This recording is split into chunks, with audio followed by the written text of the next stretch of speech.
नमस्कार, DD news के इस विशेष सांकेतिक भाषा के बुलेटिन में आप सभी का स्वागत है। आपके साथ मैं हूं संध्या शर्मा और मेरे साथ हैं मेरे सहयोगी शरद मुद्गल। आइए बुलेटिन की शुरुआत करते हैं हेडलाइंस के साथ। भारत और पाकिस्तान सीमा पर सतर्कता के स्तर को कम करने के लिए विश्वास बहाली के उपाय जारी रखने पर हुए सहमत। दोनों देश डीजीएमओ स्तर पर हुई सहमति को आगे बढ़ाने पर राजी।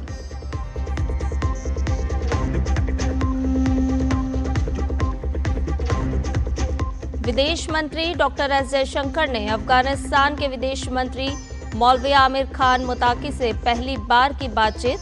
पहलगाम आतंकी हमले की निंदा के लिए जताया आभार।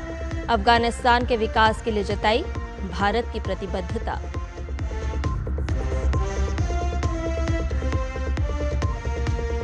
रक्षा मंत्री राजनाथ सिंह आज वायुसेना के भुज एयरबेस का करेंगे दौरा। एयरबेस पर सैनिकों से करेंगे मुलाकात। ऑपरेशन सिंदूर के शौर्य, पराक्रम और सेना की सफलता का जश्न मनाने के लिए देश भर में तिरंगा यात्रा जारी।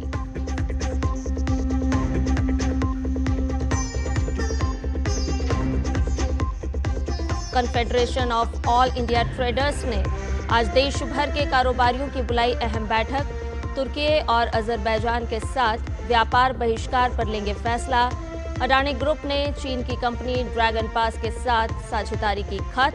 एयरपोर्ट लाउंज पर दिखेगा असर।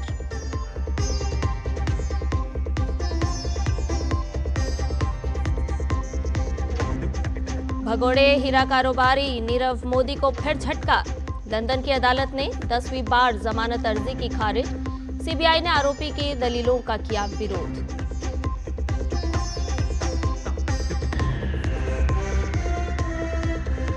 रूस और यूक्रेन के बीच इस्तांबुल में शांति वार्ता आज। ज़ेलेंस्की और पुतिन नहीं हो रहे हैं शामिल। अमेरिकी विदेश मंत्री ने कहा, यूक्रेन शांति के लिए सीधी ट्रंप पुतिन वार्ता ही एकमात्र रास्ता।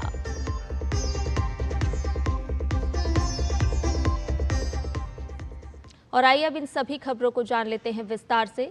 भारत और पाकिस्तान ने सीमा सतर्कता के स्तर को कम करने के लिए विश्वास बहाली के उपाय जारी रखने पर सहमति जताई है। दोनों देशों के सैन्य संचालन महानिदेशकों डीजीएमओ के बीच 10 मई को हुई वार्ता के बाद दोनों पक्ष सीमा सतर्कता के स्तर को घटाने के उपाय जारी रखने पर राजी हैं। ये निर्णय दोनों पक्षों के बीच विश्वास निर्माण को बढ़ावा देने की दिशा में उठाया गया महत्वपूर्ण कदम है। 10 मई को भारतीय और पाकिस्तानी सेना के डीजीएमओ के बीच एक महत्वपूर्ण बैठक हुई थी, जिसमें दोनों पक्षों ने सीमा पर सैन्य गतिविधियों को नियंत्रित करने के उपायों पर चर्चा की थी। भारतीय सेना द्वारा जारी किए गए बयान में कहा गया था कि दोनों देशों ने विश्वास निर्माण उपायों को जारी रखने का निर्णय लिया था। 12 मई को भी डीजीएमओ स्तर की बातचीत हुई थी, जिसमें सैन्य कार्रवाई रोक समझौते को कायम रखने पर चर्चा की गई। भारतीय सेना और सरकार ने हमेशा ये स्पष्ट किया है कि भारत अपनी राष्ट्रीय सुरक्षा को सर्वोपरि मानता है, लेकिन शांति बनाए रखने के लिए हर संभव प्रयास करेगा। भारतीय सेना की ओर से ये भी कहा गया कि सीमा सतर्कता के स्तर को कम करने के लिए दोनों देशों को सहमति की जरूरत है और इस दिशा में किए गए कदम काफी अहम हैं। ये सहमति भारत और पाकिस्तान के बीच सैन्य सहयोग और बातचीत के नए रास्ते खोलेगी, जिससे भविष्य में सीमा पर शांति बनी रहे। हालांकि इस दौरान किसी भी तरह के उल्लंघन को लेकर भारतीय सेना सतर्क है। विदेश मंत्री डॉक्टर एस जयशंकर ने अफगानिस्तान के विदेश मंत्री मौलवी आमिर खान मुस्तकी से टेलीफोन पर बातचीत की। बातचीत के दौरान डॉक्टर एस जयशंकर ने पहलगाम आतंकी हमले की निंदा करने के लिए अफगानिस्तान को धन्यवाद दिया। साथ ही भारत ने अफगानिस्तान में विकास कार्यों को आगे बढ़ाने की अपनी प्रतिबद्धता की पुष्टि की। दरअसल तालिबान सरकार के सत्ता में आने के बाद दो देशों के बीच ये पहली बातचीत है। इस दौरान विदेश मंत्री डॉक्टर एस जयशंकर ने अफगान विदेश मंत्री मुत्ताकी के साथ व्यापार, चाबहार बंदरगाह और अफगान व्यापारियों और मरीजों के लिए वीजा सुविधा पर भी बातचीत की। दोनों देशों के बीच संबंधों पर प्रकाश डालते हुए एस जयशंकर ने कहा कि विपरीत परिस्थितियों में अफगान के लोग भारत के साथ खड़े हैं। ऑपरेशन सिंदूर की सफलता के बाद आज रक्षा मंत्री राजनाथ सिंह गुजरात के भुज एयरबेस का दौरा करेंगे।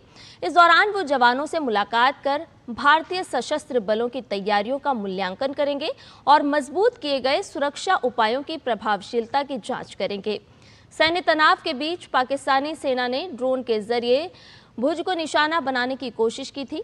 हालांकि सुरक्षा बलों ने एयर डिफेंस सिस्टम की मदद से पाकिस्तान के लगातार हमलों को सफलतापूर्वक विफल कर दिया था। भुज रुद्र माता वायुसेना स्टेशन भुज में स्थित भारतीय वायुसेना का एक प्रमुख संस्थान है। ये स्टेशन नागरिक भुज हवाई अड्डे के साथ अपना रनवे साझा करता है और दक्षिण पश्चिमी वायु कमान के अधीन कार्य करता है। भुज वायुसेना स्टेशन, जिसमें 27 विंग हैं, भारत पाकिस्तान सीमा से निकटता के कारण हवाई रक्षा और निगरानी के लिए एक महत्वपूर्ण आधार है। रक्षा मंत्री राजनाथ सिंह ने पाकिस्तान को फिर आगाह करते हुए कहा कि आतंकवाद के खिलाफ भारत किसी भी हद तक जा सकता है। पहलगाम आतंकी हमले और ऑपरेशन सिंदूर के बाद पहली बार जम्मू कश्मीर पहुंचे रक्षा मंत्री सिंह ने कहा कि पाकिस्तान के एटमी हथियारों को इंटरनेशनल एटॉमिक एनर्जी एजेंसी यानी कि IAEA की निगरानी में लिया जाना चाहिए। घाटी में सेना की कमान संभालने वाली चिनार कोर के मुख्यालय में उन्होंने सैन्य अधिकारियों और जवानों से मुलाकात की और ऑपरेशन सिंदूर की सफलता के लिए उनकी पीठ थपथपाई। वहीं देश भर में तिरंगा यात्राओं का सिलसिला जारी है। तमाम केंद्रीय मंत्रियों सहित विभिन्न राज्यों के मुख्यमंत्री भी इन यात्राओं में शामिल हुए। तिरंगा यात्रा में आम लोग बड़ी संख्या में शामिल हो रहे हैं, जिनका उत्साह देखते ही बन रहा है। यात्राओं के माध्यम से ऑपरेशन सिंदूर की सफलता को देश के कोने कोने तक पहुंचाया जा रहा है, तो भारत के शौर्य की गाथा भी लोगों तक पहुंचाई जा रही है। तिरंगा यात्रा से पूरा माहौल राष्ट्रीयता की भावना से भरा हुआ नजर आ रहा है। मध्य प्रदेश के मुख्यमंत्री डॉक्टर मोहन यादव आज इंदौर में तिरंगा यात्रा में शामिल होंगे। Confederation of all India traders ने आज नई दिल्ली में देश के विभिन्न राज्यों के प्रमुख व्यापारी नेताओं की एक राष्ट्रीय कॉन्फ्रेंस बुलाई है, जिसमें पाकिस्तान का समर्थन करने के कारण तुर्की व अजरबैजान के साथ व्यापारियों द्वारा सभी वस्तुओं का आयात और निर्यात व्यापार बंद किए जाने पर निर्णय लिया जाएगा।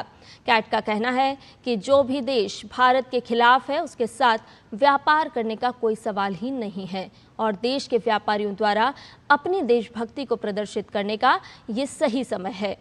पूरे देश के साथ व्यापारी भी प्रधानमंत्री नरेंद्र मोदी के नेतृत्व में एकजुट होकर खड़े हैं। कॉन्फ्रेंस में भारत की सेनाओं के शौर्य एवं पराक्रम के प्रति आभार व्यक्त करने के लिए देश भर में तिरंगा यात्रा का आयोजन एवं ई-कॉमर्स कंपनियों द्वारा भारत के खुदरा व्यापार को नुकसान पहुंचाने के मामले में आगे आंदोलन को लेकर भी बड़े निर्णय लिए जाएंगे। मुंबई के छत्रपति शिवाजी महाराज एयरपोर्ट ने एक बयान जारी कर कहा कि अडानी एयरपोर्ट होल्डिंग्स ने चीनी डिजिटल एयरपोर्ट प्लेटफॉर्म ड्रैगन पास के साथ अपनी साझेदारी को तत्काल प्रभाव से समाप्त कर दिया है, जो एयरपोर्ट लाउंज तक पहुंच प्रदान करता था। ड्रैगन पास के ग्राहकों को अब अडानी द्वारा प्रबंधित एयरपोर्ट पर लाउंज तक पहुंच नहीं मिलेगी। भगोड़े हीरा कारोबारी नीरव मोदी की मुश्किल एक बार फिर बढ़ गई है। भगोड़े हीरा कारोबारी नीरव मोदी ने जमानत के लिए लंदन की एक अदालत में याचिका दाखिल की है। याचिका में नीरव ने अदालत से भारत प्रत्यर्पण तक उसे जमानत पर रिहा करने का अनुरोध किया है, लेकिन सीबीआई और हमारी जांच एजेंसियों के प्रयासों के कारण उसकी जमानत खारिज कर दी गई। भगोड़े नीरव मोदी भारत में पंजाब नेशनल बैंक के साथ करीब 2 अरब डॉलर की बैंक धोखाधड़ी और मनी लॉन्ड्रिंग मामले के आरोपी हैं। रूस और यूक्रेन के बीच इस्तांबुल में शांति वार्ता आज होगी। यूक्रेन के राष्ट्रपति व्लादिमीर ज़ेलेंस्की इस्तांबुल में रूस के साथ शांति वार्ता में शामिल नहीं होंगे। ज़ेलेंस्की ने रक्षा मंत्री रुस्तेम उमेरोव के नेतृत्व में प्रतिनिधिमंडल भेजने का फैसला किया है। उन्होंने अंकारा में संवाद के लिए यूक्रेन की प्रतिबद्धता दोहराई, लेकिन रूस के इरादों पर संदेह प्रकट किया। ज़ेलेंस्की ने कहा कि मॉस्को के प्रतिनिधियों में निर्णय लेने वाले प्रमुख पदाधिकारी शामिल नहीं हैं। अमेरिकी विदेश मंत्री मार्को रूबियो और बहुप्रतीक्षित शांति वार्ता में शामिल नहीं होंगे। उन्होंने कहा कि जब तक अमेरिकी राष्ट्रपति डोनाल्ड ट्रंप और रूस के राष्ट्रपति व्लादिमीर पुतिन आमने सामने नहीं मिलते, तब तक किसी वास्तविक प्रगति की संभावना नहीं है। यूक्रेन के साथ सीधी बातचीत फिर शुरू करने के लिए रविवार को रूस के राष्ट्रपति व्लादिमीर पुतिन के प्रस्ताव के बाद इस्तांबुल वार्ता हो रही है, लेकिन बाद में रूस ने कहा था कि राष्ट्रपति पुतिन वार्ता में शामिल नहीं होंगे। इसके बजाय रूस राष्ट्रपति के सहयोगी व्लादिमीर मेंडेस्को को भेजेगा। इस्तांबुल बैठक 2022 में यूक्रेन और रूस के बीच संघर्ष शुरू होने के बाद पहली सीधी वार्ता है। और जैवलिन थ्रोअर नीरज चोपड़ा आज दोहा डायमंड लीग में हिस्सा लेंगे। ये इवेंट भारतीय समय के अनुसार आज रात 10 बजे शुरू होगा। साल 2025 में ये नीरज का पहला बड़ा इवेंट है। नीरज के प्रतिद्वंदियों में पूर्व विश्व चैंपियन एंडरसन पीटर्स, चेक रिपब्लिक के याकूब वेटलेज, केन्या के जूलियस येगो और जर्मनी के जूलियन वेबर शामिल रहेंगे। वहीं भारत के किशोर जेना भी चोट से उबरने के बाद इस इवेंट में वापसी करने जा रहे हैं। इस इवेंट के साथ ही नीरज की नए कोच चेक रिपब्लिक के पूर्व दिग्गज जैवलिन थ्रोअर यान ज़ेलेंस्की के साथ नई साझेदारी भी शुरू होगी। देखना होगा कि ज़ेलेंस्की के साथ जुड़ने का नीरज चोपड़ा के प्रदर्शन पर क्या असर पड़ता है। नीरज टोक्यो ओलंपिक के बाद से किसी भी इवेंट में शीर्ष 2 में शामिल रहे हैं। अब उनकी नज़र 90 मीटर का बैरियर तोड़ने पर भी रहेगी, जो नीरज के लिए सबसे बड़ी चुनौती है। और इसके साथ ही हमारे इस विशेष सांकेतिक भाषा के बुलेटिन में फिलहाल इतना ही। मुझे और मेरे सहयोगी शरद मुदगल को दीजिए इजाजत। नमस्कार।